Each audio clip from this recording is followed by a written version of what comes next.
ஒன்னும் பிரச்சனை இல்லை. நான் பட்டம் வாங்குற ஆளுங்களுக்கு சொல்றேன், துனியால யாரையும் அண்ணாந்து பார்த்து அவங்க எல்லாம் நல்லா இருக்காங்கன்னு நீங்க நினைக்கவே வேணாம். எவ்வளவு பெரிய கோடீஸ்வரனா இருக்கட்டும், நினைக்கவே வேணாம்.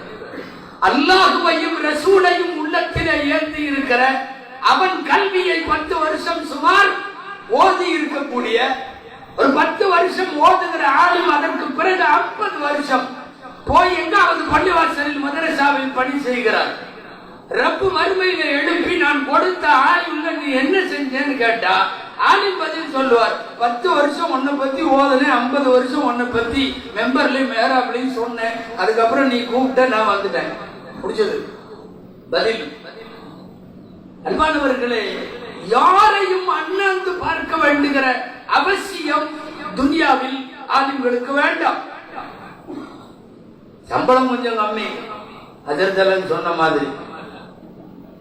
ஆமா, 4 லட்சம் ரூபாய் சம்பாதிக்கிற அளவுக்கு, இலங்கை மணி சம்பாதிக்கிற அளவுக்கு எல்லாம் ஆலிம்கள் இல்ல.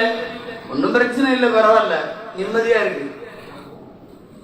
ஜம்முன்னு இருப்பார் ஆலிம் சார், சும்மா ஒயிட் அண்ட் ஒயிட்ல ஃபர்ஸ்ட் கிளாஸா, எந்த கவலையும் இல்லாம பள்ளிவாசல் இப்படி படுத்தா 5வது நிமிஷம் குரட்டை இங்க எத்தனை கோடீஸ்வரங்க தெரியுமா? 5-6 மாத்திரை. யாரும் கோவிச்சு கூடாது, சில பேர்த்த சொல்றேன். பூரா மாத்திரை போட்டு பூரா முழுங்கிட்டு உடம்பிட்டு இருக்காரு, உடாவரார், தூக்கடாரு. இங்க ஒரு மாத்திரையும் வேணாம். காரணம் பைசா அதிகமா இல்ல, லெஸ் லக்கேஜ் மோர் கம்ஃபர்டபுள். கொஞ்சம் சுமை கம்மியா, லக்கேஜ் கம்மியா இருந்தா ஜர்னி ரொம்ப கம்ஃபர்டா இருக்கும். அந்த மாதிரி ஜம்முன்னு ஹஜ்ரத் அஜர் வருவார், பெரிய கோடி சொன்னார் பார், தூக்கமே வர்றதில்லை, உறக்கமே வர்றதில்லை, நைட்டு ரொம்ப நேரம் ஆனால் என்னமாச்சு ஓதருக்கு இருந்தா சொல்லுங்க, அதை ஓதனா நான் தூங்கிடுற மாதிரி. இந்த மாதிரி இப்போ சமீபத்தில் நிறைய கேட்கிறாங்க. சரி, நம்ம ஏதாவது ஒரு செலவாத்தை சொல்லி, இந்த செலவாத்து அல்லாஹ் செல்லம் இதை நீங்க 101 தடவை ஓதுங்க. இல்லைன்னா கொஞ்சம் பலமா ரொம்ப நாளா இந்த வியாதியில் இருக்கிறவர்கிட்ட ஒரு 300 தடவை இல்லாட்டி 500 தடவை நீங்க ஓதுங்க, தூக்கம் வந்துடும். 500 தடவை ஓதுனா யாருக்கா இருந்தாலும் வந்துடும்ல, அந்த தைரியத்துல 500 தடவை ஓதுங்க, தூக்கம் வந்துடும். அனுப்பிச்சு இஷாவுக்கு வரைக்கும் போறாருல்ல, நைட்டு 1 மணிக்கு போன பண்ணி அது முடிச்சிருச்சு, அப்புறம் என்ன ஓதுறது? தூக்கம் வரல, எத்தனை செலவாக்கு ஓதி, எத்தனை மாத்திரை சாப்பிட்டு. நான் சொல்ல வர்றது, நீங்கள் குறைவான சம்பளம் பெற்றாலும் ரப்பு நிறைவான வாழ்க்கை தந்திருக்கிறார், நிறைவான வாழ்க்கை தந்திருக்கிறார். அண்ணாந்து பார்த்து நம்மை விட அவர்கள் நன்றாக இருக்கிறார்கள். குர்ஆன் சொல்லுகிறது, யாரையும் உயர்ந்து பார்க்காத, அண்ணாந்து பார்க்காத. இதுக்கு அடுத்த ஆயத்து என்ன தெரியுமா? இந்த வரிக்கு அடுத்தது, லா தமுத்தன் ஐனைக்கு அடுத்தது, வலகத் ஆதைனாக சப்அம் மினல் மதானி வல் குர்ஆனல் அதீம், மகத்தான குர்ஆனை உனக்கு கொடுத்திருக்கிறேன், நீ ஏன் அண்ணாந்து அவனை பார்க்கற? குர்ஆன் கொடுத்திருக்கிறான், தஃசீர் கொடுத்திருக்கிறான், சப்அம் மினல் மதானி கொடுத்திருக்கிறான். அதனால லா தமுத்தன் ஐனை, கண்களை உயர்த்தி அடுத்தவர்களை பார்க்க வேண்டும் என்கிற அவசியம் நமக்கு கிடையாது. நான் விரைந்து முடிக்க வேண்டும், இங்கே உள்ள அடுத்த நிகழ்ச்சிகளுக்கு வழிவிட்டு. அன்பானவர்களை, நான் கடைசியாக சொல்ல வருகிறேன், துன்யா யாருக்கு வேணாலும் கிடைக்கும், ஆலிமுக்கும் கிடைக்கும், ஆலிம் அல்லாதவங்களுக்கும் கிடைக்கும்.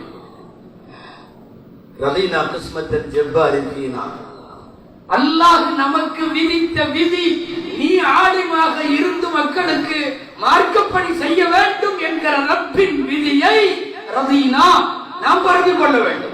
ஸல்லல்லாஹு அலைஹி வஸல்லம் நமக்கு சொல்லி கொடுத்த அழகிய துஆக்கள் ஒன்று என்ன தெரியுமா?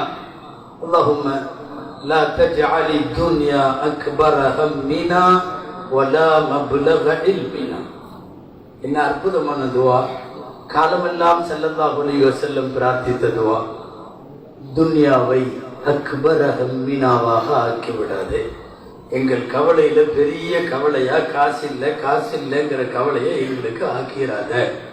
அதே மாதிரி நாங்க நிறைய ஓதி இருக்கோம், படிச்சிருக்கோம்.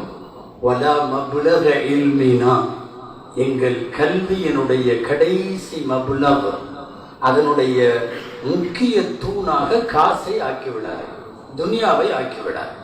எங்கள் கல்வி எங்களின் துனியாவுக்கு காரணமாக வேண்டாம். எங்கள் கல்வி மனதில் இருக்கக்கூடிய துனியாவின்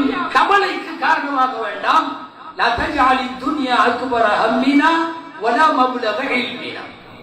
எத்தனையோ முன்னோர்கள் உணவுக்கு கஷ்டப்பட்ட உலமாக்கள் உண்டு. உங்களுக்கு தெரியுமல்ல, நாமெல்லாம் நம்பிக்கொண்டிருக்கிற இமாமுல் ஆலம் அபூ ஹனீஃபா ரஹ்மத்துல்லாஹி அலைஹி, ஷாஃபி ரஹ்மத்துல்லாஹி அலைஹி, மாலிக் ரஹ்மத்துல்லாஹி அலைஹி, அஹ்மத் இப்னு ஹம்பல் ரஹ்மத்துல்லாஹி அலைஹி எல்லாமே ஜெயிலுக்கு போனோம். எல்லாமே ஜெயிலில் இருந்தாங்க. ஒரு சில வரலாற்று ஆசிரியர்கள் கருத்துப்படி இமாமுல் ஆலமுடைய ஜனாசா ஜெயிலில் இருந்தா வெளியே வந்துச்சு என்பது ஒரு கருத்து. எவ்வளவு கஷ்டப்பட்டார்கள். இமாம் அஹ்மத் இப்னு ஹம்பல் ரஹ்மத்துல்லாஹி அலைஹி மிருகத்தை அடிச்சிருந்தா கூட அந்த அளவுக்கு மிருகம் இறந்து போயிருக்கும் என்கிறார்கள். சிறையில் அவர்கள் பட்ட கஷ்டம். தலை கீழே இப்படி கட்டி, தலை கீழையும் கால் மேலையும் வச்சு கட்டி தொங்க விட்டுருந்தாங்க. மியூசியத்துல தொங்க விடுற மாதிரி. மாலிக் ரஹ்மத்துல்லாஹி ஒரு கட்டத்தில் அரசுகளுக்கு எதிராக பத்துவாக்கள் கொடுத்த போது மொட்டை அடிச்சு எல்லாம் எடுத்து தாடியெல்லாம் சவரம் செஞ்சு கரும்புள்ளி செம்புள்ளி எல்லாம் குத்தி கழுதையில உட்கார வச்சு சின்ன பசங்களை எல்லாம் பின்னாடி அனுப்பிச்சு விட்டு நான் மாலிக் ரஹ்மத்துல்லாஹி ஊருக்குள்ள அனுப்புனாங்க. ஒரு மிகப்பெரிய ஆலிம். லா யுஃப்தா மாலிகுன் ஃபில் மதீனா. மதீனாவிலே மாலிக் இமாம் இருக்கிறவரை யாரும் ஃபத்வா கொடுக்க முடியாது என்கிற அளவுக்கு புகழ் பெற்ற ஆலிம். கரும்புள்ளி செம்புள்ளி குத்தி ஊர் உலகத்தில் அனுப்பினாங்க. மல்லம் யாரிஃபுனி ஃபஅரிஃபு அன மாலிக் இப்னு அனஸ். கழுதையில உட்கார்ந்து சத்தம் போட்டாங்க, அடையாளம் தெரியலன்னா தெரிஞ்சுங்க, நான் தான் மாலிக் இமாம், என்னை இப்படி பண்ணிட்டாங்க என்று சொல்லிக் கொண்டே போனார்கள். கஷ்டங்களை சிரமங்களை அனுபவிக்காதவர்கள், சிறைக்கு செல்லாதவர்கள் எல்லாம் நம்மள்கிட்ட இல்லை. அதனால் உலமாக்கள் சிரமப்பட்டாலும் அது மிகப்பெரிய அளவில் அல்லாஹ்விற்காக என்கிற போது மகிழ்வாக அதை மடைமாற்றிக் கொள்ள முடியும். அந்த அடிப்படையில் பட்டம் பெறக்கூடிய மாணவர்களுக்கு ஒரே வரி சொல்லுவேன். கடைசி நிமிடம் ரூஹு பிரிகிற வரை தீனுடைய ஹிதமத்திலேயே இருங்கள். அல்லாஹ் உங்களை மிகப்பெரிய அளவில் நிச்சயமாக உயர்த்துவான். மட்டுமல்ல, உலகத்தினுடைய எந்த வனப்பையும் பார்த்துவிட்டு யாரையும் அண்ணாந்து பார்த்து உங்களை குறைவாக மட்டும் மதிப்பிடாதீர்கள். எல்லாம் வல்ல அல்லாஹ் அவனுடைய இல்மை, அவன் ரசூலுடைய கொடுத்த ஞானத்தை, ஷரியத்தை உங்களுக்கு வழங்கி இருக்கிறான்.